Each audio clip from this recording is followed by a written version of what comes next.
kababayan, si Rebecca Ugata, ano ang chika boom boom.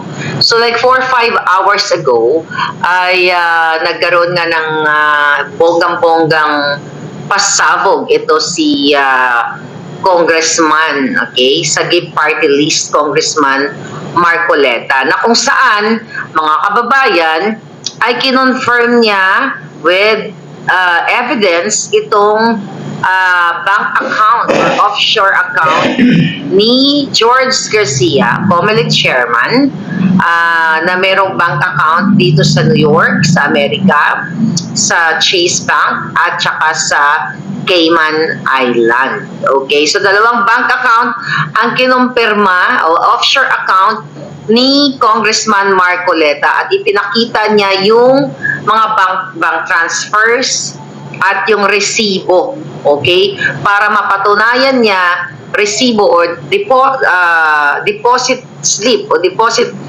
receipt na kung saan na meron siyang tinatawag na volunteer dito sa United States na nag-deposito dun sa bank account under sa name ni George Garcia. Kompleto ang pangalan niya, pati middle initial, doon sa bank account statement, deposit slip rather, na pinresent ni Congressman Marcoleta, na kung saan nag-transfer ng $100 okay, doon sa bank account ni George Garcia para mapatunayan niya na mayroong certain, okay, account to those two banks, okay, offshore, okay, itong si George Erwin Mojica Garcia na chairman ng Comelec, okay. So ngayon, mga kababayan, actually naggastos pa si nag-spend pa talaga sila ni si Kong Marcoleta at saka yung kanyang volunteer ng $100 each ba, but anyway, para mag-deposit doon sa account ending 8562, na kung saan na ipakita niya, na i-present niya sa deposit slip, okay, doon sa resibo, na kung saan nakapangalan talaga kay George Garcia yung yung bank account na yon. So yun na nga, mga palangga, isa-isahin natin. Alright? Isa-isahin natin ang mga eksena. And also, pinakita doon na recent lang, June, July, ay isinarado yung bank account ni George Garcia. Napakarami mga bank accounts, offshore accounts, ang mga kinlose nila at may mga history of transfer. So talagang dito mo makikita, mga kababayan, na itong si George Garcia, based dun sa mga statement na ipinakita o the ebidensya na ipinakita ni Kong Marcoleta, ay mayroong may mga nung in-expose ni Kong Marcoleta na si George Garcia ay may bilyon, okay? May mahigit 1 bilyong pisong pera sa labas ng bansa. Okay? Ay kumpirmado based sa mga ebidensya niya. So ngayon, mga kababayan, ano bang hinahanap mo? Gulo mo gulo mo yung buhay ko So anyway, mga palangga, Attorney Glenchong yan, mamaya siguro busy pa si Attorney Glenchong. Okay. So ngayon, mga kababayan, kinuha pa yung tubig ko. So ngayon, mga palangga, eto ang mga eksena ngayon. Okay? Sino ang kasabwat ni Garcia?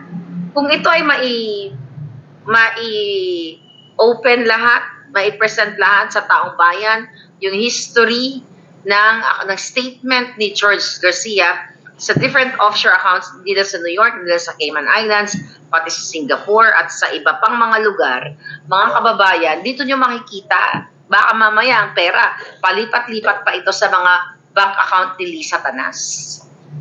Ang question nga dito, di ba, kung si George Garcia, hindi isa lamang, mabigat yung posisyon niya, Comelec chairman o kumolekta, di ba? Ay may ganitong billion, okay? billion peso account, ilan kaya ang offshore account ni Bangag at ni Lisa? Baka lahat ng national budget noong 2022 ay nandyan sa kanilang mga offshore accounts. Diba? Kaya naman kayo ay naghirap na yun dyan. Bakit natin sinasama si Lisa Tanas? Remember ang expose ni Attorney Glenn Chong sa inyo na noong December of 2021, February 2022, and March, kung tama yung pagkatanda ko, tatlong beses na pabalik-balik ang Smart Magic, okay, yung owner ng Smart Magic sa Pilipinas, at nakipag-usap, may nakipagsabwatan based doon sa ni Attorney Glenn Chong sa kanyang affidavit na nakipagsabwatan si Lisa at saka si Smart Magic. Sino ang nakaupo dyan? Si George Garcia. Kaya naman, nagstay siya as chairman ng COMELEC, di ba? During Marcos time. And also, mga kababayan, sinabi ni Atty. Glenn Chong na dinistrongkar ni Lisa Tanas. Takay na kasi ito eh. Ang daming pangalan ng mga kapangitan. But anyway, so, maaari itong mga perang ito, pwede pang itong billion peso na ito na, tinanggal na dun sa mga offshore accounts at tinransfer na kung saan-saan. Maaari hindi lang ito coming from Miro Systems. Kasi, yung sinasuggest dun sa pagpapaliwanag ni Congressman Marcoleta na allegedly ang Miro Systems ay nagbayad dito kay Garcia, nagbayad para paboran sila at sila yung magwagi doon sa bidding. Although they are not, marami silang mga anomalya, itong Miro System na ito sa iba't ibang mga bansa na kung saan hindi credible o hindi reliable yung kanilang election system machine o ang kanilang service na ipoprovide dyan sa darating na election in 2025. So, maaari daw ito ay kabayaran sa kanya or maaari ito yung mga sa expose ko sa inyo na may mga gatekeepers, okay? Gatekeepers bago na nire-require, okay? Yung mga gatekeepers ay nag-require dito sa Smartmatic, sa Miro System, sa Dominion ng, kung tama yung pagkakalala ko, 350 million and up yung pamasahe papunta kay George Garcia. Remember that? Yung pamasahe, ibig sabihin, bago ma-submit ang mga dokumento, mga papeles sa COMELEC para maging part ka ng bidding process, okay, yung tatlong company yun, iba pa, ay mamamasahe ka dito sa mga gatekeepers na ito or magbabayad ka ng bribe. In other words, pamasahe is bribe bago ma-submit ang iyong papel sa COMELEC. So, doon sa ating mga expose in the past, so maari, possible na itong mga perang ito na bilyon na baka mahigit pa, ay galing doon sa paniningil ng gatekeepers at galing, posible na, nung nakipagsabwatan si Lisa Tanas at si Smartmatic, based on the affidavit of Glenn Chong, baka ito yung mga pinagsama-samang pera. Now, katanungan ng bayan, mga palangga, grabe ang talamak na pangawat, pangangamkam, pangdorobo ng gobyernong ito. We are talking COMELEC chairman pa lang at 1 bilyong piso mahigit. Dahil napakainit ng issue dito at na-discover ni Congressman Marcoleta at talaga namang nagawa niya ng paraan kung paano niya mahanap itong, of course, may puting ahas sa kanya na nagbigay ng statement ng bank account number. Okay, salansanin natin yung bank account number kasi habang nanonood ako, actually after yung vlog, nagilay-hilay lang ko ba, nagimot-imot lang ko ga Sandra, nagiga-iga ako ng bonggang-bongga. Pinapakinggan ko yung mga kaganyanan ng mga mainstream media na, paano daw ba yun? I don't know kung, wag na natin banggitin yung mga pangalan ng mainstream media, basta halos lahat ng mga bopuls na parang sinasabi doon sa interview na paano nakakasigurado na yung bank account na yun na pinagdepositohan ng volunteer, okay, ni Marcoleta na ang pangalan ay George Garcia ay baka kapangalan lang. Well, totoo naman na pwede magkakapareho ng pangalan, pero what a coincidence naman na mismo pati middle initial, middle name pareho. Hello? Di ba? At hindi, I believe hindi masyadong I don't know kung hindi na ipaliwanag ni Kong Marcoleta. Tanong kasi ng isang reporter doon, posible na ba ngayon na mag-open ng bank account kahit walang physical, hindi siya physically present nung time na inopen niya yung bank account? Okay? Tapos ang ano doon, ang parang sinasabi ng tanong ng media, so pwede na pala na let's say may pinsan ako sa New York at uutusan ko siya na mag-open ka naman ng bank account in behalf of me. That was a stupid question. Pangbugo lang talaga yung mga tanong na yan. Okay, pwede kasi ganito nangyari. Before pa, nagdeposito, ito mga possibility lang to ha. Ito yung usapan ng usapang pang hindi bangag. Pwede na kahit na nung Duterte time pa, nung si Garcia ay sa kasalukuyan, nandyan sa Comelec, di ba, lumilipat-lipat dyan mga yan. Lumilipat sa ibang bansa. Maaaring doon pala nag-open na siya ng bank account. Pwede nag-deposito siya ng small amount of money, let's say, actually, pag business account, pwede kang 100. Depende. Ako kasi may business account ako. Dami ko ang business account, wala namang laman. So, pwedeng before ang pamumuno ni Kuting Jr., ni Bangag, meron na siyang account na nakaintay. Kasi alam mo yung mga magnanakaw, nakaplano na yan sila. Katulad ng ginagawa ni Bangag Jr., na ang tagal nila palang pinlano, nakala nila para sa pagbangon, pero pinlano na nila para budulin kayo. At maaari na sila Bangag, sila Lisa, yung kanyang mga bagman, at ang mga chutang ginimis ng mga kawatan na appointee ay nag-open na ng bank account ahead of time. Okay? Definitely, hindi ka pwede. Yung reporter na tatanga-tanga, reporter na Miguel Ocon. Hindi ka pwedeng magsabi na, oy pinsan, pwede ba i-open mo ako ng bank account? Journalist ka ba? Nagbabasa ka ba? Nagre-research ka ba? Definitely not. But yes, sa mundo ng digital age ngayon, ay pwede kang mag-open ng bank account. May mga particular na bangko, even sa Swiss. Okay, sa Switzerland, sa Swiss account pwede. Kasi ako pangarap ko talaga magkaroon ng Swiss account. Sinabi ko yan sa inyo. Kahit $100 lang ang laman ng ko. Pwede ka na ngayon mag-open ng online, ha? Mga journalist na mga hangag. May mga bangko na they allow you to open an account even you are in the Philippines or in mundok hibok-hibok. In what? Ano yung mga proseso? Siyempre, number 1. Okay, tignan natin, ha? Ito, mayroon tayong guidelines dito. Okay. Number 1, siyempre yung iyong documentation, identification, ID, passport, business license, kung ano man, saan galing yung pera mo, proof of address, business registration documents, tax ID, diba? So ngayon, at kapag offshore account, meron na tinatawag na, ang sabi dito sa guidelines ng bangko, I think this was Chase, meron dapat ang bangko, they are strict to know their customer or strict know your customer para maiwasan yung anti-money laundering. Okay? So, dapat ay scrutinize ng bangko yung mga dokumento na yung pera mo hindi galing sa nakaw sa bayan. Pero alam nyo naman sa Pilipinas, pwedeng magpagawa si Lisa Tanas ng business kunyari ni George Garcia, kunyari XYZ Corporation, galing dyan, yung mga kasinungalingan, kapike-pikean, pwede yan i-fabricate o peke ni Liza, peke, pero original yung document. When I say peke, there's no such thing na business na ganyan. It's like a fly-by-night business.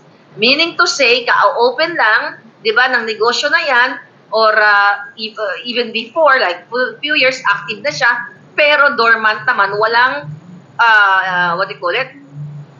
Walang galaw yung walang movement yung account na yan. ay ang business na yan. So pwede yan gamitan lahat ng mga documentation dyan sa gobyerno, lalo na kung si Lisa Tanas, si George Garcia, silang magkakasabwat, lahat yan pwede. Ngayon, so, ipipresent lang nila yan dito sa Chase or sa Cayman Island na yung perang ipinapasok nila legitimate coming from their business. Pero ang totoo, galing sa kaban ng bayan. So yung mga journalist kayo, ha? Hindi naman lahat ng mga jutak na parang binabangag na rin. Oh, may mga polisiya o may mga polisiyang mga bangko. Ang sabi dito, verify whether the bank accepts international client at yung mga specific requirements nila. So, dapat talagang i-check yung kanilang mga dokumento. O ngayon, ang mga tanong naman nila, yung mga tanong doon, paano yun? Eh, di ba dapat pipirma kang ganyan?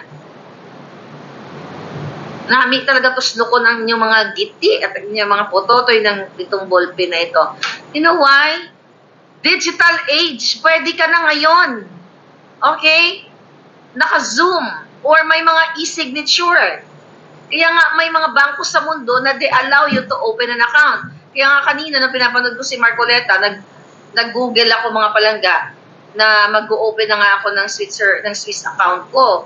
So kailangan ko lang ng 250,000 US dollars. Kaso wala akong 250,000. So hanggang pangarap na lang muna ako mga hitad.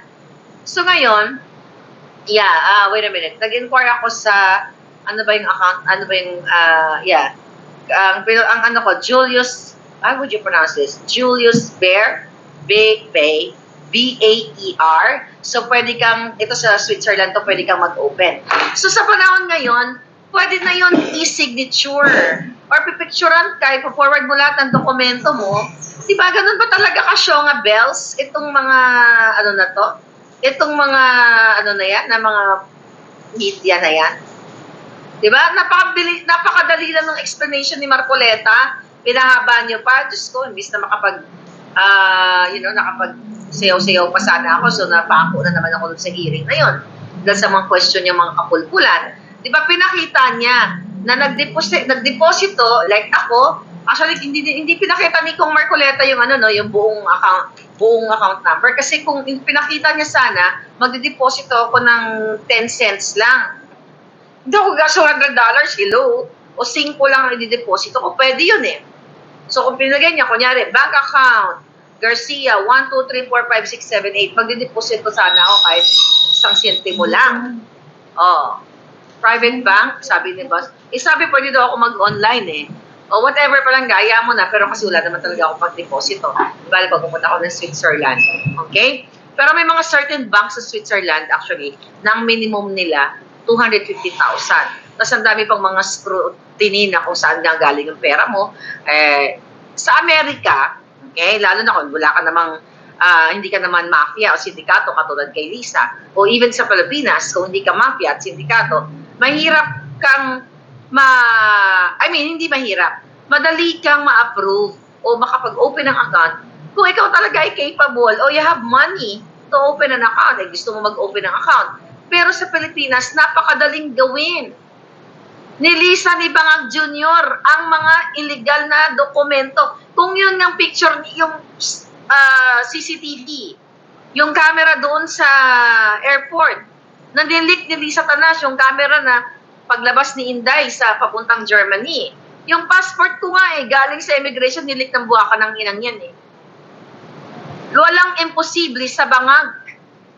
Ang Fly-by-Night Corporation or company na ang binibenta ay pulburon, pwede nilang sasabihin ang binibenta, ang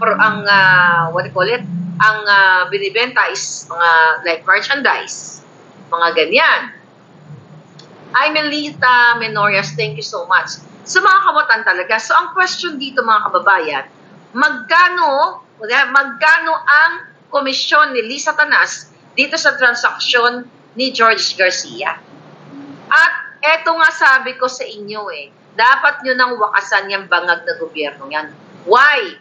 Dahil dapat at manawagan tayo sa lahat ng mga Pilipino, kung maaari, kung kayo ay mga nagtatrabaho sa mga offshore bank accounts na yan, baka pwede nyo silipin ang pangalan ni Lisa Araneta Marcos, aka kidnapper.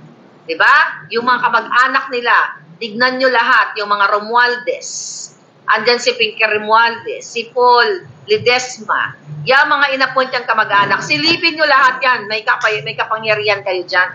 Silipin nyo lahat sa mga bangko dito, kung kayo ay nasa America, Bank of America, Chase, US Bank, lahat, name it. Kung kayo ay bank, seller or bank officer or whatever. Silipin nyo lahat yan. Okay? Kasi mag-aalaw ka, papayagan ka ng bangko, America man, Europa o Singapore, basta ipapakita mo lang na ang pera mo ay galing sa negosyo mo. Sabi ko nga sa Pilipinas, kahit ayan ay galing sa pera ng bayan, madali lang nila distrong ka rin yan. Madali lang palabasin ni Bangag, ni Lisa Tanas. Kaya nga niya mag-fix na mga passport at na mga visa. Kaya niya nga bigyan ng diplomatic passport si Michael Ma at inappoint pa na special envoy to China na sangkot sa smuggling sa dyan. Paulit-ulit na lang yan. Kaya niya nga gawin. Yan pa yung mga business license eklabush na yan. Napakadali lang yan sa bangag na gobyerno. Kaya marami yan silang ginagamit na dami at mga kamag-anak nila na nag-transfer at maaaring mga kaklase ni Lisa Tanas na mga mukhang tilapia. Diba? So marami na yan silang mga pera na nakapwesto sa iba't ibang offshore account. At yan ay mga legitimate account. Ipapaputol ko ang alindog ko, mga kababayan, kung walang offshore account sa mga jutang gininang yan. Kaya sa susunod na mamumuno, dapat yan ay halongkatin lahat ng kamag-anak ni Lisa Tanas, lahat ng kamag-anak niya ay tignan ang mga offshore account katulad ni Martin Araneta, ng mga kapatid ni Lisa Tanas na dati silang mga dugyot. When I say dugyot, sila ay mga social climbing na dumidikit sa mga addictus benedictus na mga mayayaman. Diba sabi ko nga sa inyo before the campaign, okay? 2015, 16, 17, mga ganyan pa lang, si Lisa Tanas ay desperadong naghahanap ng tenant sa kanyang condominium para daw kumita siya ng pera. Ibig sabihin during that time, wala silang ganong pera. And now, pag upo ni Marcos Jr., instant trillionaire sila. Sabi ko nga, ilan ang budget? Maybe, I may say, sa pamilya ni Bangag, baka kalahating porsyento ng budget ng Pilipinas noong 2022, noong 2023, nasa offshore accounts ng mga yan. Eto nga lang si George Garcia, 1 billion eh. Di ba? At kasabot ni Lisa Tanas yan. Yan ay, again, nasa affidavit yan ni Attorney Glenn. At sana panagutin itong mga ito. Lahat yan may offshore accounts. Yan ang pinagkakabala ng mga buwaka ng inang yan. Kaya, ngayon, uupo-upo lang kayo dyan. Mga lintik ka mo. Yung mga bangag.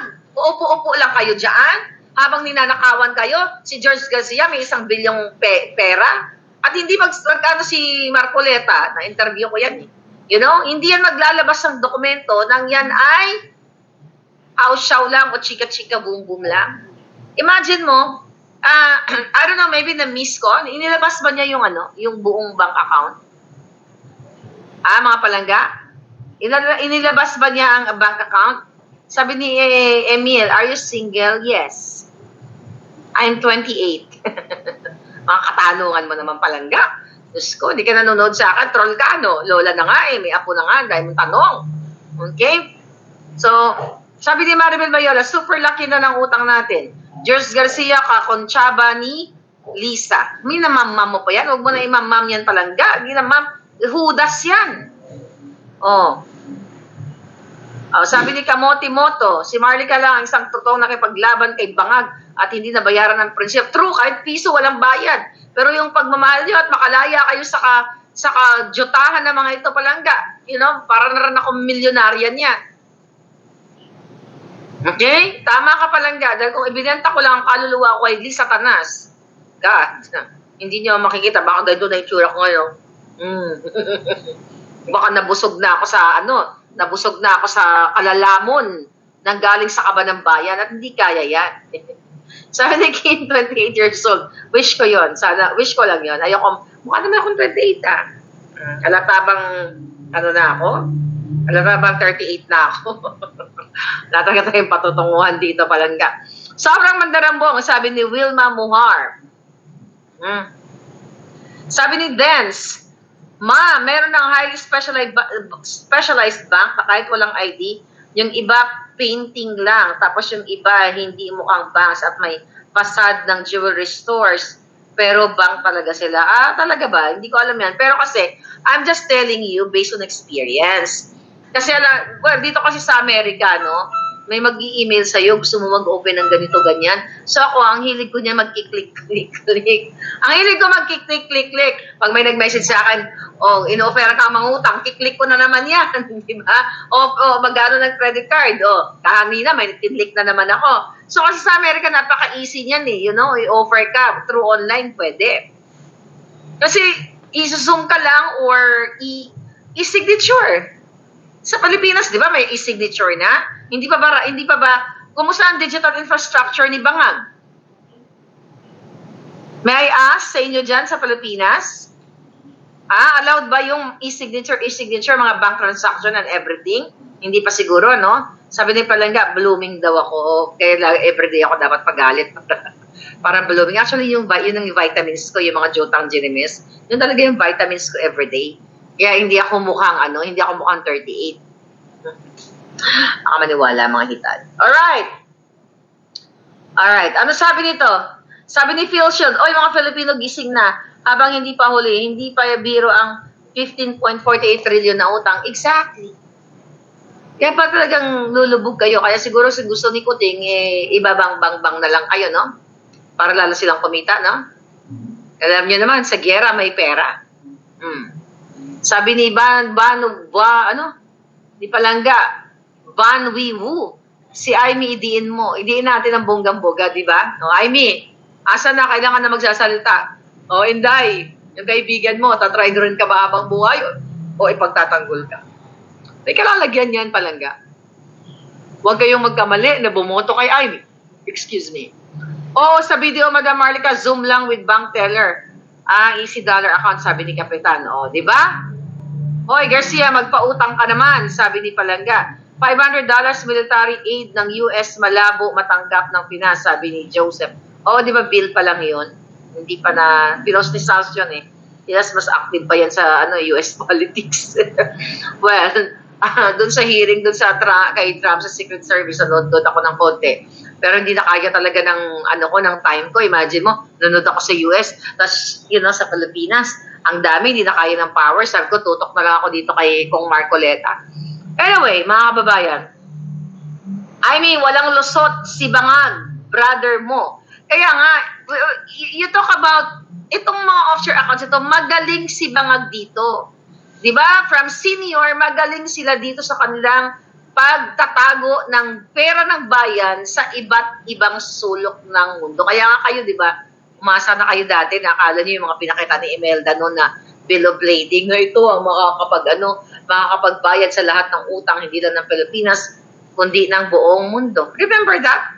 Sama umasa kayo doon. Ako, to be honest with you, nung pinakita ni Imelda yung mga bill of lading noon sa GMA, na sinasabi niya na, ang utang ng Pilipinas, mababayaran at even ang utang ng buong mundo, tangay na, pinagdulukonan talaga tayo, nabudol tayo ng bonggang-bongga. So, ngayon huwag na kayo magpapaniwala dyan sa kanilang mga pangako. Wala na yung mga yaman-yaman ng mga Marcos na yan. Iyon ay mga drawing lamang. So, ang tunay na yaman nyo ngayon, kung inyong mamarapatin na hilain si Bangag Jr. sa pamamagitan ng inyong boses, ng inyong ngangabels. Putol-putol naman na Kets. Yeah. I think planted si Garcia bago pa tumakbo si Bangag, sabi ni Des. Yun na nga, kasabwat nga yan. Ano daw? Mag-comment kayo, ano yung mga latest issue? Mabuhay ang mahalika ng bayan, super bagyo talaga kapag tumirad, sabi ni Maria Ana Losala. Mabuhay kayo Palangga. Ano ang mga dyan? Ano ang mga chika boom boom? Oh, bangag. Pag people power na daw kayo mga palangga. Sabi ni Palangga, ang ganda mo ngayon. Oo nga, may moment ako mukha akong mukha ako ni Lisa, mukhang puro-puro. Hindi ko kahawig yun. Yeah. Uy, nawala ba ako? Hindi naman. Hindi ako nawala, no? Akala ko nawala. Okay. Legit, magnanakaw, Marcos. Dugong magnanakaw. I love you, Mark. Son Pierre. Puro pangako lang naman ang budol, kaya walang development ang bayan. Kaya nga, tingnan mo yung ginagawa ngayon. Budol din si Imelda, sabi ni Lufax. Budol talaga. Bakit ka mo? Diba? Andiyan yan, dokumentado yan. Nasabi niya yung mga pinakita niya, mga papeles na yun. Yun ay mga, mga ginto, whatever. Maaaring totoo yun, pero hindi na ipamamahagi ni Bangag Jr. Even yung mga relatives nila, di ba? Mapa Romualdez, mapa Marcos, yung mga hindi nila bet na mga relatives. Pinagpipirma nila ng mga quit claims sa ibang mga ari-arian nila, ni Lisa at ni Bangag, para solohin nila ang mga ari-arian. Dahil kung hindi magpirma ng quit claim, ay merong kakalalagyan yung mga kamag-anak nila. So ganito kasugapa itong mga to. Gaano ba, let's say for example, billion, we talk about billion, 1 billion na pera. Matanda na si Bangag, baka bukas nga mag-jogsak na yan dahil nasobrahan sa pagiging addictus benedictus. Magkano ba kailangan mong pera para mabuhay sa mundong ito? Diba? Kaya bakit kailangan ubusin ang national budget ng mga inayupak na mga masyondang maamoy lupa na nakukunin na, pipirma na ang bulati sa kanila, ay wala pa rin habas sa pagnanakaw. Diba? Katulad ni Remulla, kumusta na yan? Di pa ba pumipirma ang bulati dyan? Parang nanahimik na naman ngayon Baka inaaratay na muli. Diba? Baka inaaratay na muli. So ngayon, mga kababayan, dahil sabi ni Palangga dyan kanina, Marley, kapag nagagalit ka, ay umaganda yung alindog mo. Yan. So talagang magagalit ka dahil mga Palangga, itong mga kasabwat ni Lisa Tanas, di ba, napag-usapan namin to kanina sa Pilipinas Kong Mahal, na itong si Trillanes ay kakasuhan si Pulong, at ang sinabi ni Manny Pulong dyan, kinasuhan na, di ba? I welcome Antonio Trillanes plan to file a drug smuggling case against me. Drug smuggling case. Oy, Trillanes, naputi ang itlog. Okay, na binabae. Nga umubra sa akin, duwag-duwag ka May pakasok-kasok ka pa. Pati mo kasuhan yung si Marcos Jr. yung sa alitagtag na protektado at kasabwat nila. You talk about smuggling? Ba't hindi mo kasuhan si Lisa Tanas dahil dilap ka na sa iyang giti? Dinadilapan mo na, no? Para mapaboran kang sundalong kanin na talawan. Duwag. Ba't di mo kasuhan yan? Bulag ka ba? Bakit si Duterte Pulong? Ano sabi ni Pulong? This is the welcome development. Mas maganda ito dahil sa Korte ng Pilipinas ang pagdinig at hindi sa Korte ng Facebook. At utak tama ng 1 trililing na sundalong kanin. Ito na nga. This move will allow us to address these accusations through the proper legal channels, ensuring that the truth will prevail. I have always maintained my innocence, and I am confident that the judicial process will clear my name. It is important to rely on our legal institutions rather than resorting to trial by publicity or baseless allegations. It's the same thing na ginagawa kay Harry Roque. It's the same thing na ginagawa sa akin. It's the same thing na ginagawa kay Pastor Quiboloy. This is very Bangag diskarte. But you're not gonna win. Kasi bukas lang, wala na kayo dyan. Bukas makalawa. Baka magulat na lang kayo, biglang bumulagta dyan si Kuting sa kanyang mga drama-drama niya, ganun-ganun dyan, kakamay-kamay dun sa pagkaplastikan sa taong bayan. Pag siningil ka ni kamatayan, ewan ko na lang sa'yo. Yan na lang inaantay ko Singilin kayong mga jejemon kayo Sabi ni ni Pulong, Duterte, ni Congressman Paulo, please bear in mind that this is the similar case that Mr. Trillanes has made a fool out of himself when he presented his alleged evidence against me. As a mercenary, sabi niya. Yeah, mercenary talaga yan Marami pang mercenaryo dyan ng mga abataan ni Lisa Tanas Alam niyo yan, di ba? Mga mercenaryo. na pwedeng gumurgor. Kaya mag-ingat kayo, mag-ingat din ako. Alright? Okay, pero lagi ako may may tabak. Pag nagda-drive ako, hindi lang pusil ang ano ko. Bang, bang, bang. Okay? Alright, sabi ni Pulong, I am not surprised who Mr. Trillanes has once again pulled to fund this desperate attempt to peddle this baseless story to the Filipino people. I also look forward to the resolution of the libel cases I filed against him. Ayan, labanan ng kaso sa kaso. Now, remember Trillanes, dinamay pa niya si Kitty Duterte. Ang bata-bata pa ni Kitty noon. Trillanes, unang-una, duwag ka. Okay? Wala ka namang balls. Nakita kita eh. Diba? Yung mga security mo doon, mga patpatin pa, piniti ko nga yung mga itlog doon eh. Naalala niyo yun? Nag-million yun. Millions of millions yun na ginang-up ako ng mga walang iya. Nagpatinag ba ako sa mga yan? Hindi. Kasi mga duwag eh. Kita mo, mga lalaki pa yan. Pinaligiran ako ng mga walang iya. Oh, later on, itong mga patpatin na mga taga Los Angeles, na mga pinulot lang sa pusali yung mga yun eh. Later on, nag-sorry naman and everything, ganyan-ganyan. Kumbaga sila ay wala silang alam na pinaglalaban, kundi pinick up lang sila somewhere para mag-ano-ano doon, mag-gwardya-gwardya. Kinabog ko pa nga yung bodyguard ni Trillanes. Oh, di ba? Isa kanya, kaya niya lang patpatin. Pero sa likod nun, may mga judgment doon na mga ano. But anyway, mga kababayan, let's talk about this gobyernong ito. Araw-araw sa ginawa ng Diyos, hindi po sila nag-aabala para magbigay ng serbisyong publiko sa inyo.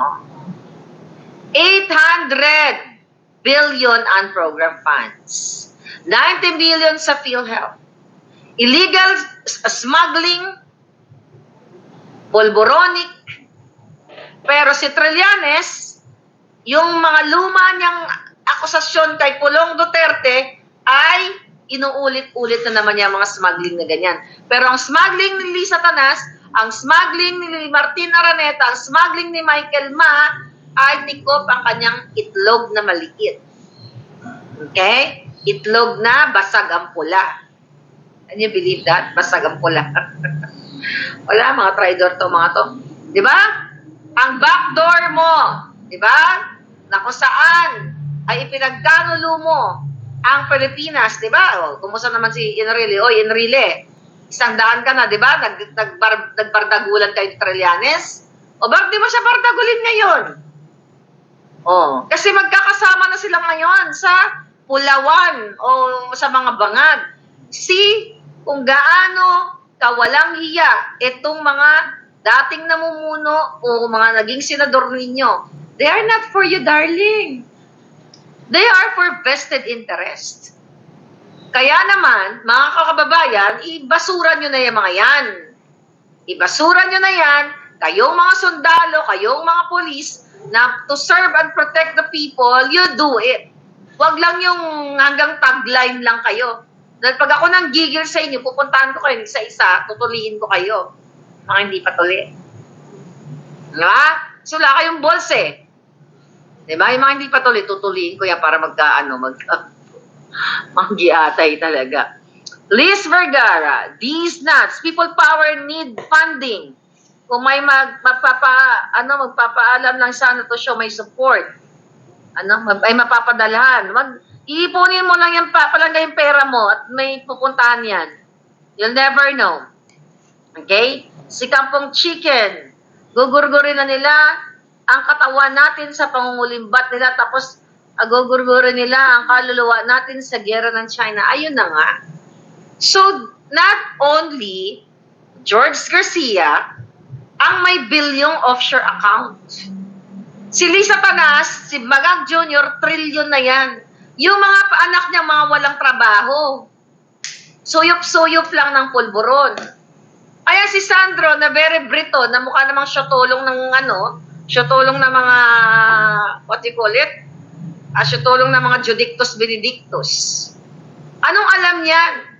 Yan ba, maka-Pilipino? Very Briton, very New York. Hindi nga makapagsalita ng diretsong Tagalog at diretsong Ilocano. Ginagamit lang ang mga Ilocano at mga Waray at ang mga Pilipino na kunyari, ganyan-ganyan. Di ba? Kasi hindi pareho sila ng tatay ng bangag na hindi naman nagtrabaho sa buong buhay nila, kundi lumamon ng galing sa kaba ng bayan. At kayong mga ngagva na nagpapaniwala, ngagva din kayo. Di ba? Parang hindi kayo naghihirap, ano? Parang hindi kayo nahihirap bumili ng 50 pesos, 65 pesos na bigas. Mga uto-uto kayo. Itigil nyo na yung mga kaanuhan ninyo, kadyoangan ninyo na nagpapaniwala dito sa bangag na gobyernong ito. Hindi pa ba kayo gising? Ayan, no? Pinakita ni Marcoleta. You're talking about one appointee ni Coting. Ilan ang kongresista? 300 plus. Okay? Ilan ang senador?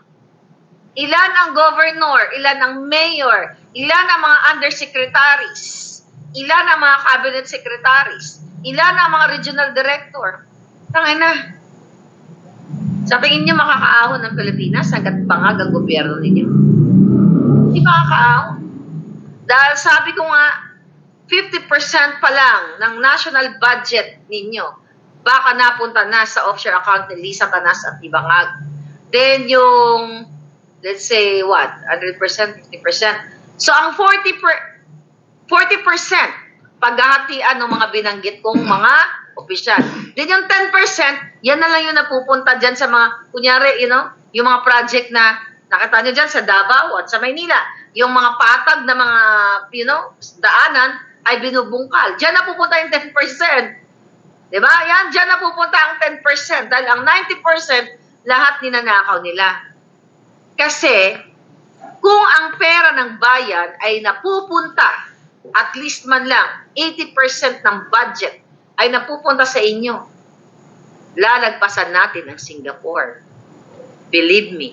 Pero dahil 10% lang ang napupunta sa inyo para sa bayan, at yung mga project pang kaletsihan, okay, na yung matinong kalsada, bubungkalin. Hindi ko nga alam itong mga kaluluwang itim na mga ito, nabubuhay pa sila, napapalamo nila ang kanilang mga anak, mga baby, dumidede pa, ng gatas na galing sa kaba ng bayan. Mga jejimoy ito, mga designers na kasabwat ni Lisa Tanas na nangungumisyon sa mga project. Ang mga kamag-anak ni Lisa ni Coting na lumalamon araw-araw galing sa pera ng bayan na hindi pa kunin ng dilubyo mga inayupa. Diba? Wala silang pakialam sa inyo. Kaya sabi ko nga,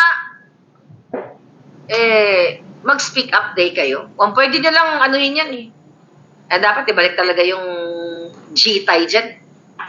Kaya sabi ko, dapat ako presidente nyo dahil first executive order ko, ibutang ko na sila tanan doon sa bangin at pausukan ko ng bonggang-bongga si Coting. Pausukan ko sila doon palangga. Parang alam mo yun, parang B, di ba? Pausukan mo ng bonggang-bongga. Pero wala silang tatakasan. No way out. Shoot. My God, kaluoy talaga kayo palangga. Kawawa talaga ang kaba ng bayan, kawawa mga Pilipino. Tikero, sabi ng lalaki, tikero palangga. Mi amor.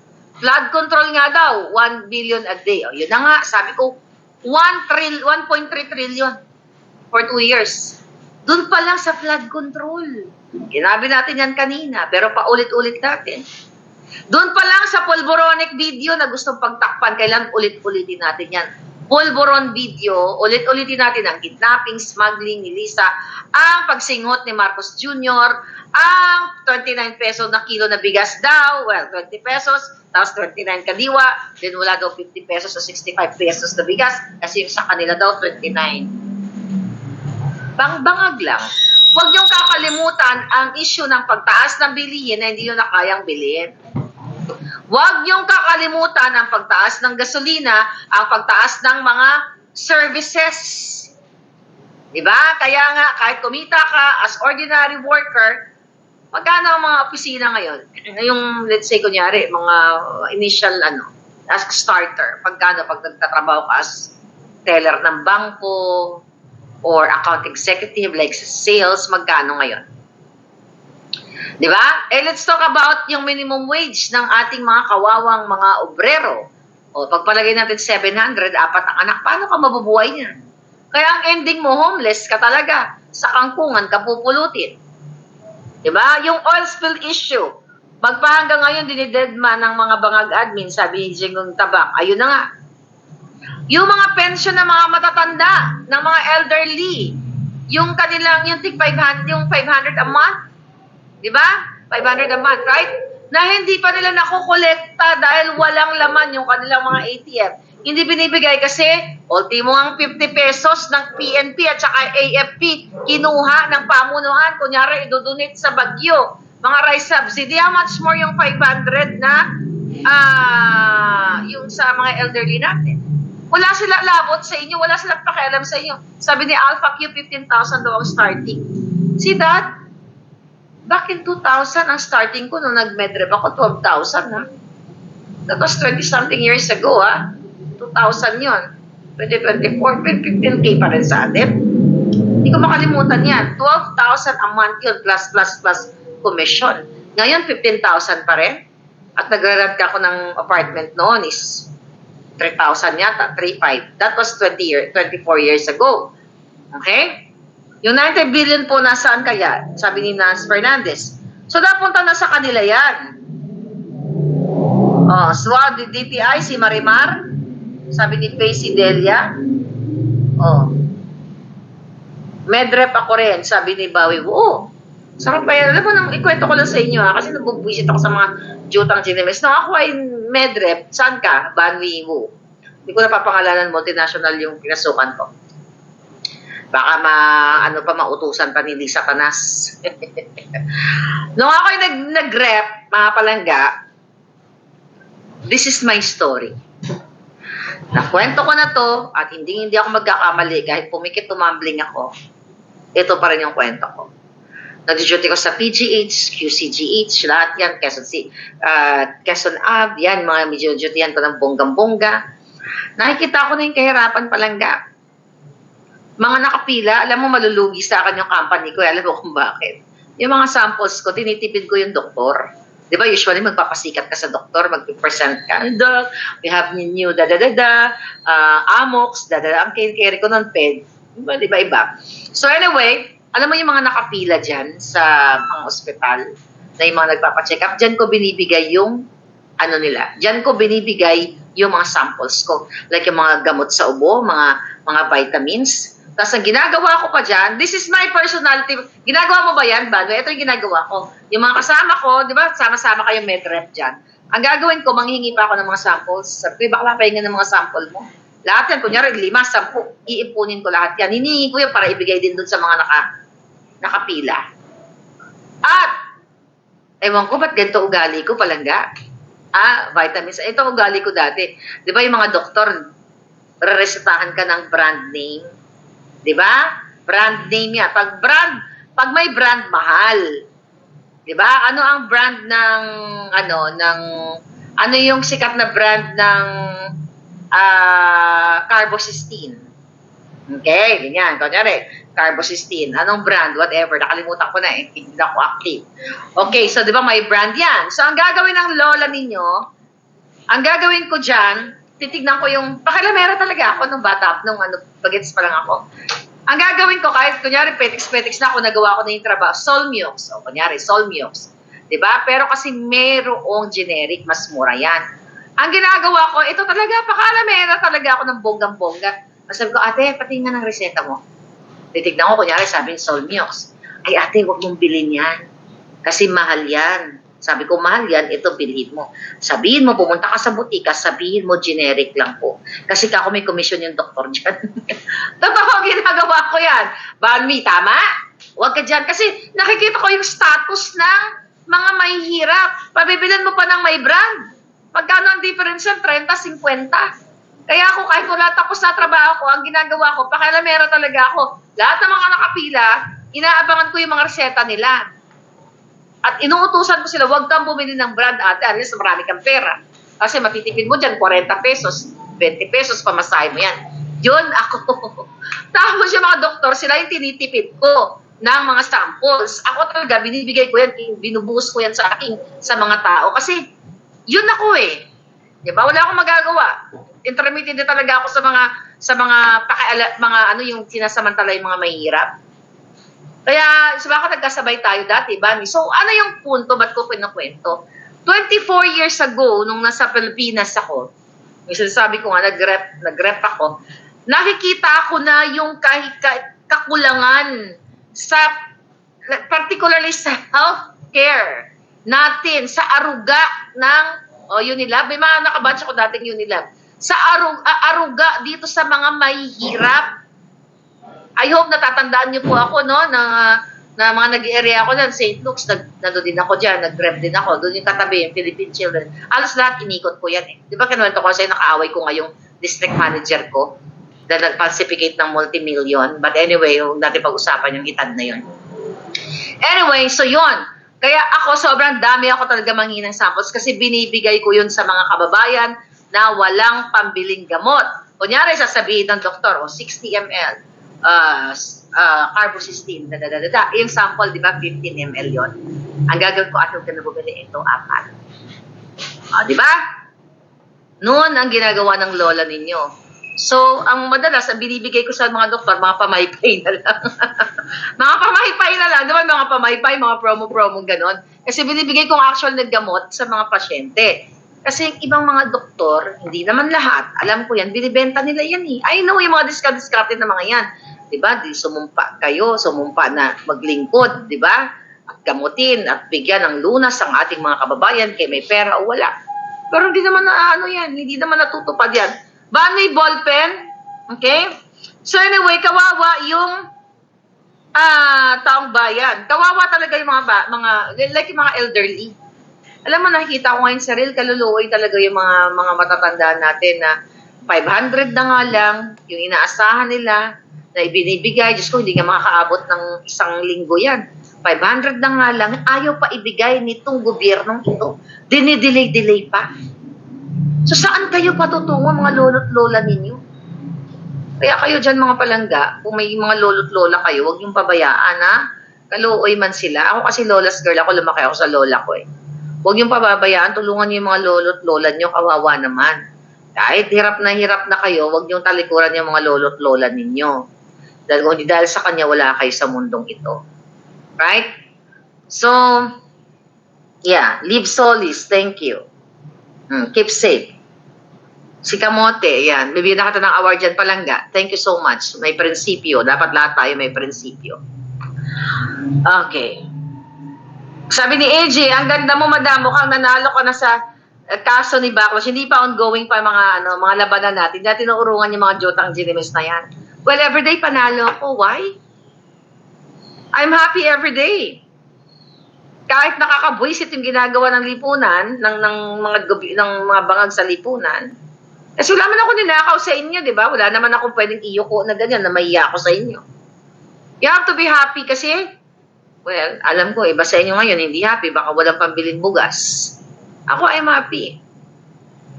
Kasi kahit pa paano, nakakakain tayo, nakakaayos tayo. Pero, I'm not happy na kayo ay ninanakawan ng bilyon-bilyon. Diba? I'm not happy sa ginagawa sa inyo. Alright.